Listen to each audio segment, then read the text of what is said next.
എല്ലാവർക്കും OPNews-ന്റെ അടുത്ത എപ്പിസോഡിലോട്ട് സ്വാഗതം. അപ്പോൾ OPNews അതോ ഓൺ ഫോൺ ന്യൂസ് ഫോണുകളുമായി ബന്ധപ്പെട്ട ഏറ്റവും പുതിയ വാർത്തകൾ ഫീച്ചർ ചെയ്യുന്ന ചെറിയൊരു സീരീസാണ് ഓൺ ഫോൺ ന്യൂസ്. അപ്പോൾ ഈ കഴിഞ്ഞ കുറച്ച് ദിവസങ്ങളിൽ പുറത്തിറങ്ങിയ ഫോൺ ന്യൂസാണ് നമ്മളിന്ന് ഈ വീഡിയോയിലൂടെ കവർ ചെയ്യാൻ പോകുന്നത്. അപ്പോൾ നമുക്ക് നമ്മുടെ എപ്പിസോഡിലോട്ട് കിടക്കാം. ആദ്യത്തെ ന്യൂസ് എന്താണെന്ന് നോക്കാം. അപ്പോൾ ആദ്യത്തെ ന്യൂസ് നിങ്ങൾ തംബ്നെയിലിൽ കണ്ട പോലെ OnePlus-ന്റെ കൺസെപ്റ്റ് ഫോണിനെ കുറിച്ചാണ്. അപ്പോൾ മക്ലാറൻ എഡിഷൻ കൺസെപ്റ്റ് 1 എന്ന് പറഞ്ഞ ഫോണാണ് OnePlus CES 2020 അവതരിപ്പിച്ചത്. അപ്പോൾ ഈ ഫോണിൻ്റെ മെയിൻ ഫീച്ചർ എന്താണെന്ന് വെച്ചാൽ ഡിസപ്പിയറിംഗ് ക്യാമറാസ് ആണ്. ഡിസപ്പിയറിംഗ് ക്യാമറാസ് എന്ന് പറഞ്ഞാൽ നമ്മൾ ഉപയോഗിക്കാണ്ടിരിക്കുമ്പോൾ ക്യാമറാസ് ഹിഡൻ ആയിരിക്കും. നമ്മളിപ്പോൾ സ്ക്രീനിൽ കാണുന്ന പോലെ യൂസ് ചെയ്യാതിരിക്കുമ്പോൾ ഫോണിൻ്റെ ബാക്ക് ഫുൾ ബ്ലാക്ക് ആയിരിക്കും. പക്ഷേ നമുക്ക് ക്യാമറയുടെ യൂസ് വരുമ്പോൾ ആ ക്യാമറാസ് തെളിഞ്ഞു വരികയാണ് ചെയ്യുക. ഇപ്പോൾ ഈ ഫീച്ചർ കൊണ്ട് അത്ര വലിയ യൂസ് ഒന്നുമില്ല, ജസ്റ്റ് ഒരു ലുക്കിന് വേണ്ടി മാത്രമാണ് OnePlus അവതരിപ്പിച്ചത്. എന്നാലും ഒരു യൂസ് കേസും കൂടെ അവർ കാണിച്ചിട്ടുണ്ടായിരുന്നു. അതെന്താണെന്ന് വെച്ചാൽ നമുക്ക് ഈ ഡിസപ്പിയറിംഗ് ഫിലിം വെച്ചിട്ട് നമുക്കൊരു ND ഫിൽറ്ററായിട്ട് യൂസ് ചെയ്യാമെന്നാണ്.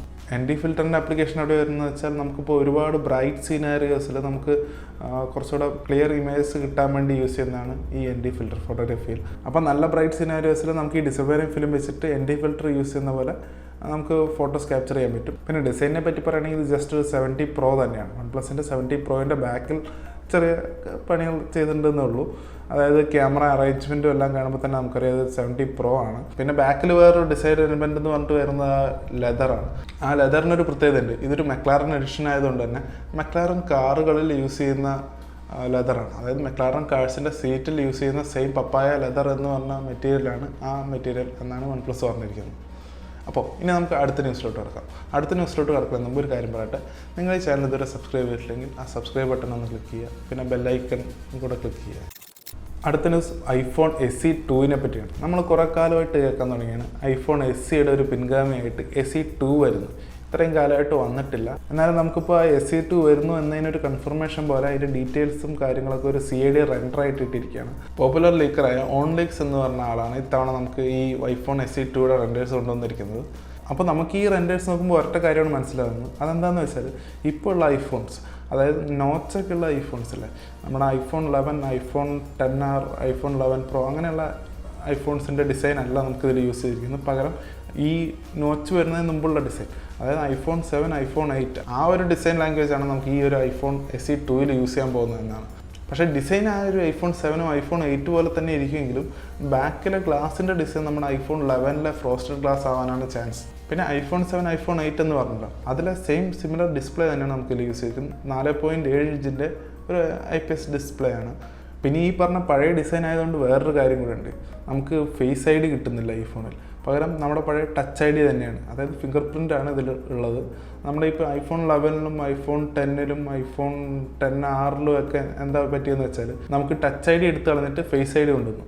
പക്ഷേ ഇതിലോട്ട് വന്നാൽ നമുക്ക് ഫേസ് ID കിട്ടുന്നില്ല, ടച്ച് ID തന്നെയാണ് വരുന്നത്. പിന്നെ ബാക്കിൽ സിംഗിൾ ക്യാമറയും. ക്യാമറയുടെ കാര്യം പറയുമ്പോൾ നമുക്ക് ഇതിലെ ക്യാമറ XRലെ ക്യാമറ തന്നെ യൂസ് ചെയ്യാനാണ് ചാൻസ് എന്ന് കൂടെ പറയുന്നുണ്ട്. പിന്നെ ഇൻറ്റേർണൽസ് സ്പെക്സ് പ്രൊസസ്സർ ഏതാണെന്ന് നമുക്ക് ഇതുവരെ അറിയുന്നില്ല. പക്ഷേ എന്നാലും iPhone 11-ൻ്റെ പ്രൊസസ്സർ തന്നെ യൂസ് ചെയ്യാൻ ചാൻസ് ഉണ്ട്. അതായത് ആപ്പിളിൻ്റെ A13 ബയോണിക് എന്ന് പറഞ്ഞ പ്രൊസസ്സർ തന്നെ ഇതിൽ യൂസ് ചെയ്യാൻ ചാൻസ് ആണെന്നാണ് റൂമർ. കൺഫേംഡ് അല്ല, എന്നാലും നമുക്ക് വെയിറ്റ് ചെയ്യാം. പിന്നെ ഒരു കാര്യം കൂടെ, ആപ്പിൾ SE2 എന്നാണ് ഇതിൻ്റെ പേരെന്ന് കൺഫേംഡ് അല്ല. ചിലപ്പോൾ ഇതിൻ്റെ പേര് iPhone 9 എന്നാവും കൂടെ ചെയ്യുന്ന ഒരു റൂമർ കൂടെ ഉണ്ട്. അപ്പോൾ അത്രേ ഉള്ളൂ നമ്മുടെ iPhone SE2-യുടെ ന്യൂസ്. എന്തായാലും നമുക്ക് അടുത്ത ന്യൂസ് നോക്കാം. അടുത്ത ന്യൂസ് എന്ന് വെച്ചാൽ സോണിയുടെ Xperia 5 Plus-നെ കുറിച്ചാണ്.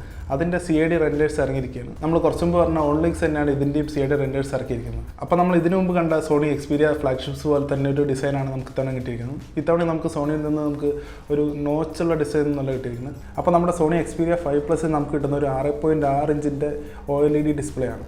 പിന്നെ ഒരു ഡുവൽ ഫ്രണ്ട് ഫയറിംഗ് സ്പീക്കേഴ്സ് കിട്ടുന്നുണ്ട്. അധികം ഫോണിൽ നിന്നും കിട്ടാത്തൊരു ഫീച്ചറാണിത്. പിന്നെ ഒരു ട്രിപ്പിൾ ക്യാമറ സെറ്റപ്പും അതിൻ്റെ കൂടെ ഒരു ToF സെൻസറും, അതായത് 4 ക്യാമറ സെറ്റപ്പുള്ളൊരു ബാക്കാണ് നമുക്ക് കിട്ടുന്നത്. പിന്നെ ഫ്രണ്ടിലൊരു 8 MP ഫ്രണ്ട് ക്യാമറയും. പിന്നെ നമുക്ക് ഈ ഫോണിൽ കിട്ടുന്നത് ഒരു സൈഡ് മൗണ്ടഡ് ഫിംഗർ പ്രിൻറ്റ് സ്കാനറാണ്. അതായത് ഇൻഡിസ്പ്ലേ ഫിംഗർ പ്രിൻറ്റ് സ്കാനർ ഇപ്പോഴും നമുക്ക് സോണിയിൽ നിന്ന് കിട്ടുന്നില്ല. പകരം നമ്മൾ സാംസങ് S10eയിലൊക്കെ കാണുന്ന പോലൊരു സൈഡ് മൗണ്ടഡ് ഫിംഗർ പ്രിൻറ്റ് സ്കാനറാണ് നമുക്ക് ഇതിൽ കിട്ടുന്നത്. ഇതിൻ്റെ സ്പെക്സ് ഒന്നും നമുക്കിപ്പോൾ അവൈലബിൾ അല്ല. അതിനെക്കുറിച്ച് നമ്മൾ ഇനിയും കൂടുതൽ ലീക്സും ടീസേഴ്സൊക്കെ വരുമ്പോൾ നമുക്ക് അറിയാൻ പറ്റുന്നതായിരിക്കും. അപ്പോൾ അടുത്ത ന്യൂസ് എന്ന് പറഞ്ഞാൽ സാംസങ് ഗാലക്സി A51-ഉം A71-നെ കുറിച്ചാണ്. ആ 2 മോഡലും ഇതിനു മുമ്പ് ബാക്കിയുള്ള കൺട്രീസിൽ ലോഞ്ച് ചെയ്തിട്ടുണ്ടായിരുന്നു. അതിനെ നമ്മൾ കവർ ചെയ്തിട്ടുണ്ടായിരുന്നു. അപ്പോൾ ആ 2 ഫോണുകളെ കുറിച്ചുള്ള ഡീറ്റെയിൽസ് ഇവിടെ നമ്മുടെ സൈറ്റിൽ വരും. അപ്പോൾ ഈ 2 ഫോണുകളുടെയും ഇന്ത്യൻ പ്രൈസസ് ലീക്ക് ചെയ്തിരിക്കുന്നത് അതെന്താണെന്ന് നമുക്ക് നോക്കാം. അപ്പോൾ ഗാലക്സി A51-ൻ്റെ 6GB RAM 128GB internal storage വേരിയൻറ്റിൻ്റെ ഇന്ത്യൻ പ്രൈസ് എന്ന് പറയുന്നത് 22,999 രൂപയാണെന്നാണ് പുതിയ leak. Galaxy A71 6GB RAM 128GB internal സ്റ്റോറേജുള്ള വേരിയൻറ്റിൻ്റെ വില എന്ന് പറയുന്നത് 29,999 രൂപ. അപ്പോൾ ഇത് രണ്ടുമാണ് നമുക്ക് ലീക്കായിട്ട് ഇട്ടിരിക്കുന്നത്. ഇതായിരിക്കണം ഒറിജിനൽ പ്രൈസ് എന്നില്ല, എന്നാലും ഒരു റൂമറാണ്. അപ്പോൾ അടുത്ത ന്യൂസ് എന്ന് പറയുന്നത് സാംസങ് അവരുടെ പുതിയ എക്സ്പാൻഡബിൾ ഫോണിൻ്റെ ഒരു പ്രൈവറ്റ് ഡെമോ CESൽ കാണിക്കാൻ പോകുന്നതാണ്. ഈ പറയുന്ന എക്സ്പാൻഡബിൾ ഫോണിനെ കുറിച്ച് കൂടുതൽ ഡീറ്റെയിൽസ് ഒന്നും അറിയില്ല. പക്ഷേ നമ്മുടെ പഴയൊരു പേറ്റൻറ്റ് വെച്ചിട്ട് നമ്മളിപ്പോൾ സ്ക്രീനിൽ കാണുന്ന പോലെ സാധാ ഒരു ഫോൺ എക്സ്പാൻഡായി ഒരു ടാബ്ലറ്റ് മോഡിൽ യൂസ് ചെയ്യാൻ പറ്റുന്ന പോലെ എക്സ്പാൻഡ് ആവും എന്നാണ് നമുക്ക് അറിയാൻ പറ്റുന്നത്. ഇത് തന്നെയാണോ അവരിപ്പോൾ ഡെമോ ആയിട്ട് കാണിക്കാൻ പോകുന്നതെന്ന് നമുക്ക് ഉറപ്പില്ല, കാരണം കൂടുതൽ ഡീറ്റെയിൽസ് ഒന്നും അറിയില്ല നമുക്ക്. അപ്പോൾ അടുത്ത ന്യൂസ് എന്ന് പറഞ്ഞാൽ സാംസങ്ങിൻ്റെ ഗാലക്സി അൺപാക്ഡ് ഇവൻറ്റിനെ കുറിച്ചാണ്. സാംസങ്ങിൻ്റെ ഗാലക്സി അൺപാക്ഡ് ഇവൻറ്റ് എന്ന് പറഞ്ഞാൽ നമ്മുടെ സാംസങ്ങിൻ്റെ S സീരീസിൻ്റെ ലോഞ്ചൊക്കെ നടത്തുന്ന ഇവൻറ്റാണ്. അപ്പോൾ അതിൻ്റെ ഡേറ്റ് February 11 സാംസങ് അറിയിച്ചിരിക്കുകയാണ്. ഇത്തവണത്തെ നമ്മൾ ടീസർ വെച്ച് നോക്കുമ്പോൾ ഒരു ഫോണിൽ 2 ഫോൺ ഉണ്ടാകാൻ സാധ്യതയുണ്ട് എന്നാണ് നമുക്ക് മനസ്സിലാവുന്നത്. ഒന്ന് ഗാലക്സി S11 അല്ലെങ്കിൽ S20. ഇതിൻ്റെ പേരൊന്നും ഇപ്പോഴും കൺഫേം ആയിട്ടില്ല. February 11 ആയതുകൊണ്ട് ചിലപ്പോൾ സാംസങ് S11 തന്നെ ആയിരിക്കും. എന്നിരുന്നാലും സാംസങ്ങിൻ്റെ Fold 2 എന്ന് പറഞ്ഞ ഫോണും കൂടെ ഇറക്കാൻ ചാൻസ് ഉണ്ട്. ആ വീഡിയോ കാണുമ്പോൾ തന്നെ നമുക്കറിയാം അതിൽ 2 ഫോൺസ് ഉണ്ട്. എന്തായാലും നമുക്കിനി കൂടുതൽ ഡീറ്റെയിൽസ് വരുന്നവരെ വെയിറ്റ് ചെയ്യാം. അപ്പോൾ അടുത്ത ന്യൂസ് എന്ന് പറഞ്ഞാൽ റിയൽമിയുടെ സ്മാർട്ട് വാച്ച് വരുന്നതാണ്. ഇന്ത്യൻ സർട്ടിഫിക്കേഷൻ അതോറിറ്റിയായ BISൽ ഈ വാച്ച് സർട്ടിഫൈ ആയിട്ടുണ്ട്. അതിൻ്റെ ഡീറ്റെയിൽസ് ആണ് നമുക്ക് സ്ക്രീനിൽ കാണുന്നത്. അപ്പോൾ എന്തായാലും വൈകാതെ തന്നെ ഈ റിയൽമി സ്മാർട്ട് വാച്ചിൻ്റെ ലോഞ്ച് ഇന്ത്യയിൽ ഉണ്ടാവുമെന്ന് പ്രതീക്ഷിക്കുന്നു. അപ്പോൾ ഇത്രയേ ഉള്ളൂ നമ്മുടെ ഇന്നത്തെ വീഡിയോ. ഈ വീഡിയോ ഇഷ്ടപ്പെട്ടെന്ന് വിചാരിക്കുന്നു. എന്തായാലും ഇഷ്ടപ്പെട്ടാൽ ലൈക്ക് ചെയ്യുക, കമൻറ്റ് ചെയ്യുക, സബ്സ്ക്രൈബ് ചെയ്യുക. എപ്പോഴും പറയുന്ന പോലെ ഇഷ്ടപ്പെട്ടില്ല എന്തുകൊണ്ട് ഇഷ്ടപ്പെട്ടില്ല എന്ന് കമൻറ്റിൽ അറിയിക്കുക. ഓക്കെ, എന്തായാലും അടുത്ത വീഡിയോയിൽ കാണുന്നവരെ ബൈ.